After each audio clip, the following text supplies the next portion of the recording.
তিন শ্রেণীর ব্যক্তি কখনো জান্নাতে প্রবেশ করতে পারবে না। তারা কে কে? অবশ্য হুজুরের মুখ থেকে আরবি সহ ব্যাখ্যা সহ হাদিসটা শুনে যান। জল ভাই, আমার মনে হয় শুনবে না। আরে ভাই কি বলেন, 100% শুনবে। আপনি বলেন। আপনার ফলোয়ার গুলো শুনে না তো। কি বলেন ভাই, আপনি আজকে বলে দেখেন, অবশ্যই রসুলের হাদিস বলে কথা তারা শেয়ার করে দিবেন ইনশাআল্লাহ। তাহলে দেখা যাক। ওয়ানহু আলাইহি সালাতু ওয়াস সালাম সালাসাতুন লা ইয়াদখুলুনাল জান্নাতা আবাদা আদ-দায়ুস ওয়ার রাজিলাতু মিনান নিসা ওয়া মুদামিনুল খামরি। হাদিসে বর্ণিত আছে, তিন শ্রেণীর মানুষ কখনো জান্নাতে প্রবেশ করবে না, কোনো অবস্থাতেই না। এক নাম্বার দায়ুস। দায়ুস যারা নিজেদের স্ত্রীকে বেগানা পুরুষদের সাথে দেখা করতে দেয়, যেমন কাফল বলাগার। দুই নাম্বার মর্দা স্ত্রী লোক।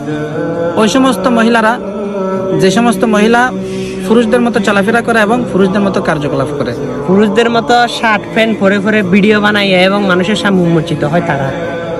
তিন নাম্বার হচ্ছে যে সমস্ত মানুষ মদ্যপানে অভ্যস্ত। মদ্যপান মানে নারা শরাব পান করে, মদ পান করে তারা আর কি। অবশ্যই হাদিসটা যদি ভালো লেগে থাকে, অবশ্যই আল্লাহর হস্তে রসুলের যদি প্রকৃত আশিক হয়ে থাকেন, তাদের কানে কানে ভিডিওটা পৌঁছে দিবেন। আপনার ইমানি দায়িত্ব। আপনার কারণে তারা শুনে কিন্তু এগুলো থেকে বিরত থাকতে পারে। আপনাকে কঠিন জাহান্নামে দেখবেন, ঢুকাতে পারবে না। জান্নাতের মধ্যে আল্লাহ রাব্বুল আলামিন আপনাকে ঢুকিয়ে দিবে। আমিন।